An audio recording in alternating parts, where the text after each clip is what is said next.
안녕하세요, 야라이가입니다. 오늘은 평소의 어깨 높이가 다르거나 골반이 한쪽으로 치우쳐서 척추가 휘는 느낌이 있으신 분들은, 아니면 척추 준만증의 진단을 받으신 분들을 위한 영상입니다. 척추 준만증이라는 것이 어떤 것인지, 또 척추가 휘는 원인, 그리고 개선 방법에 대해서 설명드리겠습니다. 먼저 척추가 옆으로 휘는 중망이라는 것이 정면으로 바라보았을 때 일자로 곱게 뻗어야 할 척추가 C자형 또는 S자형으로 굽어진 상태를 말합니다. 휘었을 때 보통 각도를 재하는데, 만곡이 가장 심하게 기울어진 척추의 상단과 하단 끝 척추에서 큰 선의 수직선이 만나는 각도를 컵각도라고 해서, 그 각도가 10도 이상이었을 때 척추 준만증의 진단을 받게 됩니다. 근데 척추가 휘었다고 무조건 척추 자체에 문제가 있는 것은 아닙니다. 그래서 감별 진단이 정말 중요한데, 준만증도 크게 기능적 준만증 그리고 구조적 준만증의 두 종류로 나눌 수 있습니다. 기능적 준만증 같은 경우에는 척추에는 구조적 변화가 없고, 척추에 예를 들면 다리 길이가 다르거나 골반이 틀어지거나, 아니면 디스크, 지관반이 탈출되거나, 아니면 턱관절에 들어짐, 발아지의 문제, 이런 다른 원인에 의해 중망이 생깁니다.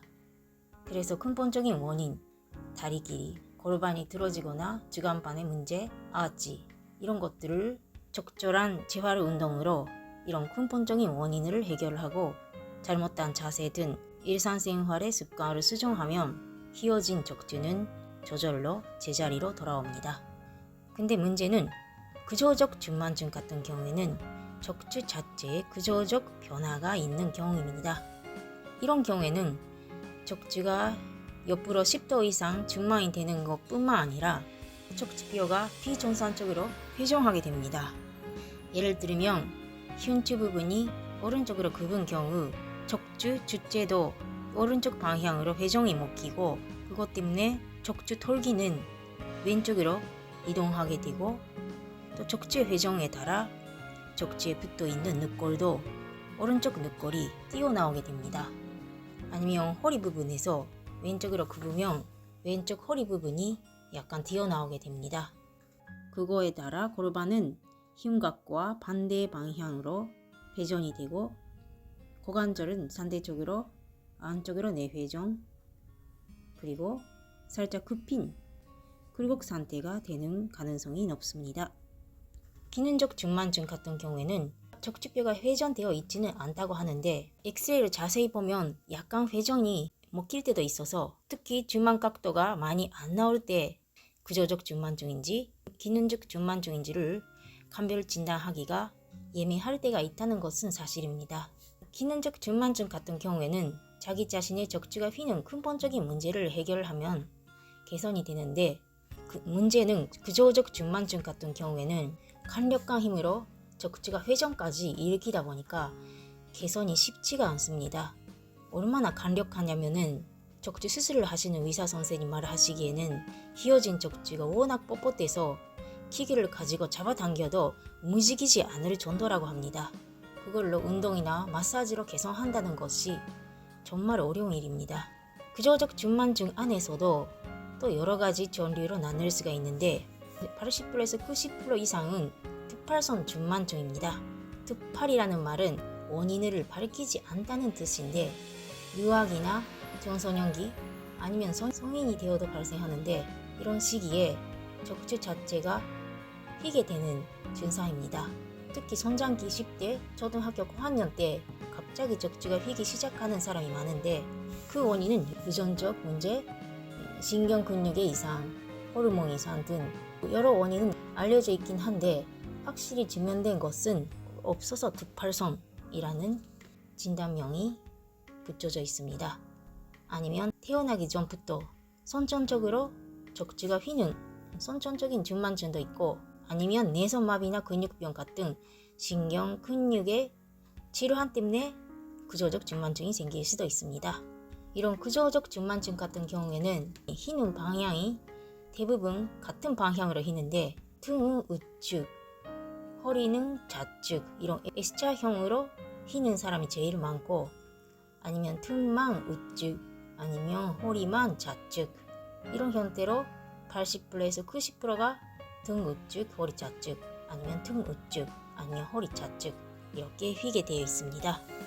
자기 자신이 적지가 휘고 있는지 아닌지를 혼자 검사하는 간단한 방법을 알려드리겠습니다. 가장 쉬운 방법으로서는 신체의 전방 굴곡 검사, 포워드 밴딩 테스트라고, 양발을 가지런히 모은 상태에서 무릎을 펴고 허리를 전반으로 구부리는 자세를 취하는 검사입니다. 이때 늑골이나 허리 부분이 돌출되면 적지의 회전까지 있는 구조적 중만증의 가능성이 높습니다. 아니면 차렷 자세에서 자기 자신의 모습을 거울로 봤을 때 양쪽 어깨의 높이가 다르거나 엉덩이가 한쪽으로 치우치거나 견갑골의 비대칭, 좌우 높이가 다르거나 한쪽이 튀어나오거나 아니면 몸통하고 발의 간격이 좌우로 다르거나 이런 것들을 보면서 자기 자신의 적주가 얼마나 휘었는지, 어느 쪽으로 휘었는지를 어느 정도 판단할 수가 있습니다. 그러면 다음에는 척추 중망이 생기면 어떤 증상이 생기는지에 대해서 설명드리겠습니다. 척추가 휘다 가는 것이 다른 표현으로 하면 척추 하나하나 분절의 가동성이 많이 떨어진 상태라고 말할 수가 있습니다. 척추는 견주 7개, 흉주 12개, 여주 5개, 또 전골, 이런 척추 하나하나가 자유롭게 움직여야 되는데 척추 중만증이신 분들은 가동성이 많이 없습니다. 또 척추에 가동성이 없다 보니까 척추에 붙어있는 가리뼈의 움직임도 많이 없고, 또 척추가 휘다 보니까 가리뼈의 양쪽 비대칭이 생깁니다. 가리뼈 안에는 심장이 있고 뼈가 있고, 또 가리뼈 밑에는 횡격막이 있습니다. 가리뼈나 횡격막이 굳어지게 되면 먼저 정상적인 호흡을 하지 못하게 되고 호흡 패턴이 깨지게 됩니다. 그리고 횡격막이라는 게 재간을 안전하게 잡아주는 코어 근육의 하나이기 때문에 호흡을 제대로 하지 못하는 것과 동시에 코어도 활성화시키지 못하게 됩니다. 코어를 잘 쓰지 못하면 생활을 하면서 계속 다른 근육을 끌어다 쓰기 때문에 허리 통증, 목, 어깨 통증, 고관절, 무릎 여러 통증이 하나씩 뻗어나가게 되고, 중만증 아니신 분들도 호흡이 깨지고 코어를 잘 못 쓰신 분들이 많은데 척추가 휘게 되면 더욱 정상호흡이나 코어 활성화가 어려운 환경에 놓이게 되긴 합니다. 그리고 척추 중망을 가지신 분들의 대부분이 편편등, 그러니까 척추가 옆에서 봤을 때 S자로 견주는 앞으로 굽고 흉주 뒤로 굽고 여주는 앞으로 굽은 자연스러운 S자형으로 그려야 되는데 척추가 일자로 펴져버리는 그런 편편등을 가지고 있는 케이스가 정말 많습니다. 허리 부분은 일자이신 분들도 있고 아니면 과전만이 되신 분들도 있는데, 편편등 때문에 중만이 생기는지 중만 때문에 자세에 신경 써서 등을 꼿꼿하게 펴서 생활을 하다 보니까 편편등이 되는지 그 원인은 모르겠지만 아무튼 중만증을 가지신 분들의 대부분은 편편등입니다. 편편등은 왜 안 좋은지에 대해서는 전에도 설명드려본 적이 있는데, 척추가 펴져버리면 아까도 말했듯이 코어를 못 쓰고 정상적인 호흡 패턴이 깨지고 척추로 중격을 흡수하지 못해 중격이 다리에 와가지고 다리 근육이 뭉치고 여러 보쌈 패턴이 생기면서 근육 상태가 많이 안 좋아집니다. 중만증은 편편등에다가 옆으로 휘게 되기 때문에 더욱 안 좋은 상태라고 말을 할 수가 있습니다. 그거에다가 허리가 과신전이 되신 분들이, 내가 보기에는 1차보다 과신전이 되신 분들이 많았는데, 편편등에다가 과신전, 견주, 흉주는 펴지고 허리는 앞으로 굽고 그거에다가 옆으로 휘는 중만까지 있으면 원래 써야 되는 근육을 못 쓰고 대신에 다른 근육을 끌어다 쓰는 보쌈 패턴이 생기기가 정말 쉬운 상태라고 말할 수가 있습니다. 또 척추가 휘게 되면 구체적으로 근육 상태가 어떻게 되는지에 대해서 간단하게 설명드리겠습니다. 척추 중만증 안에서 가장 많은 케이스, 등은 우측으로 휘고 허리는 좌측으로 휘는 케이스에 대해서 예를 들면 설명드리자면, 먼저 흉추 부분이 오른쪽으로 휘게 되면 척추도 오른쪽으로 회전이 먹히면서 오른쪽 가리뼈가 뾰족하게 튀어나오고 오른쪽 나래뼈가 또 있습니다. 또 오른쪽 가리뼈는 가리뼈 사이사이가 벌어지고 왼쪽 가리뼈는 사이사이가 좁아집니다.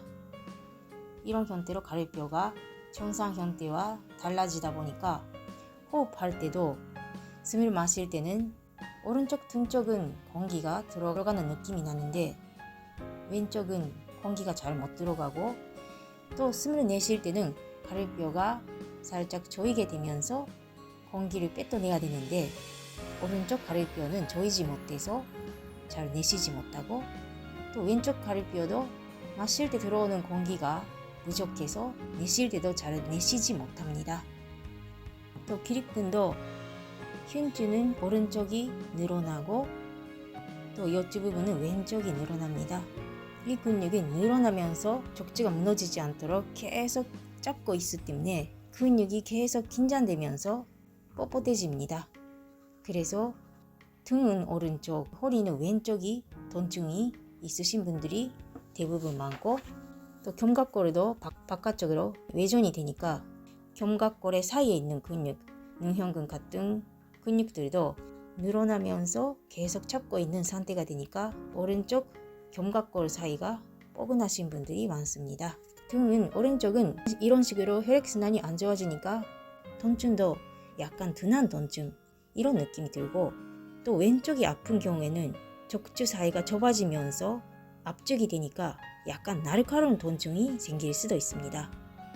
또 오른쪽 어깨가 올라가면서 말리는 케이스가 많기 때문에 오른쪽 어깨 목 통증이 왼쪽보다 심한 경우가 많고 또 견갑골이라는 게 흉곽에 뿔도 있는 관절인데 척추가 휘면서 견갑골의 정상적인 움직임을 잘 못하게 되면서 견갑골이 자유롭게 움직이지 못하고 굳어버리고 견갑골의 주변의 근육들의 균형이 무너지면서 어떤 근육은 굳어버리고 또 어떤 근육이 약해지면서 움직임의 제한이 심한 케이스가 많습니다. 또 골반은 왼쪽으로 치우치게 되면서 왼쪽이 후방으로 회전이 되기 때문에 왼쪽 고관절이 살짝 굽히게 되면서 안쪽으로 회전이 되는 그리고 내회전 상태가 되고 상대적으로 왼쪽 고관절이 뻣뻣해지면서 등근이 약해지기 쉽습니다. 그러면 마지막에는 척추가 휘는 상태를 어떻게 개선하는지에 대해서 설명드리겠습니다. 보통 각도가 20도에서 45도 정도가 되면 특발성 중만증이고 또 손장기에 발생하는 경우에는 보조기를 작용하는 케이스가 많습니다. 40도 이상 넘어가면 수술을 권장하는 케이스도 있습니다. 근데 20도 이하인 경우에는 재활 운동이 효과가 있다고 확실하게 증명되는 것은 없지만 여러 연구 결과가 나오고 있긴 합니다. 일자로 완전히 개선할 수는 없지만 적어도 악화를 막을 수는 있고 생활의 질을 향상시킬 수는 있습니다. 어떤 목적으로 또 어떤 형태로 재활 운동을 하냐면은 먼저 아까도 말씀을 드렸지만 척추의 가동성이 많이 떨어지기 때문에 척추의 가동성을 회복시키는 운동을 합니다. 또 척추에 붙어 있는 갈비뼈도 같이 가동성이 없기 때문에 척추 늑골의 유연성을 기르는 운동을 합니다. 또 코어를 잘 쓰지 못하고 호흡도 깨지고 있기 때문에 정상 호흡을 지키면서 코어 운동을 적절히 해서 호흡을 살리고 코어를 활성화시킬 필요가 있습니다. 보조기를 적용하신 분들도 보조기는 척추가 또 휘는 것을 막는 역할은 할 수가 있는데 보조기를 적용하는 동안 폐에도 갈비뼈도 압박을 받아 횡격막으로 정상 호흡을 할 수가 없습니다. 그래서 대신에 목, 어깨 근육을 끌어다 쓰는 휴식 호흡을 어쩔 수 없이 하게 되는데 이런 호흡 패턴이 습관화되면 보조기를 하지 않을 때도 호흡 패턴이 깨지고 정상 호흡을 하지 못하게 됩니다. 그래서 보조기를 작용하신 분들도 꼭 호흡을 살리면서 코어 운동은 꼭 하셔야 됩니다. 그리고 척추 증만을 가지신 분들은 편편등을 가지신 분들이 많기 때문에 편편등을 개선하는 운동 그리고 허리가 앞으로 많이 굽어진 과신전이 되신 분들은 허리 과신전을 개선하는 운동을 또 하시면 좋습니다. 그리고 척추를 양쪽으로 잡아당기고 안전성을 확보하고 있는 잔여근이 조면증이신 분들은 잘 못쓰고 약하신 케이스가 정말 많기 때문에 잔여근을 활성화시키는 운동을 하는 게 좋습니다. 이런 것들은 측만증이 아니더라도 여러 통증이 있으신 분들이 꼭 하셔야 되는 기본적인 운동입니다. 이런 안전성의 확보, 근육의 사용 인지 등 기본적인 부분에 대한 활용을 먼저 하고, 또 측만증에는 특화 운동이라고 측만증에 특화되는 운동을 따로 하시면 더 좋다고 합니다. 유명한 곳으로서는 슈로스 운동이라고 독일에서 개발을 한 운동이 많이 알려져 있습니다. 주로 호흡을 강조하면서 중망을 개선하는 운동인데, 측만증이라고 특화 운동만 하시면 오히려 호흡이나 정상적인 근육 사용의 인지가 깨질 수도 있기 때문에 측만증이라고 해도 먼저 충실하게 기본 운동부터 하시는 것을 권장합니다. 오늘은 척추가 휘거나 아니면 척추 측만증에 대해서 전반적인 설명을 했습니다. 다음 영상에서는 어떤 형태로 어떤 방향으로 휘든 측만을 가지신 분들이 하시면 좋은 기본 운동을 함께 하도록 하겠습니다. 오늘은 이상으로 마치겠습니다. 감사합니다.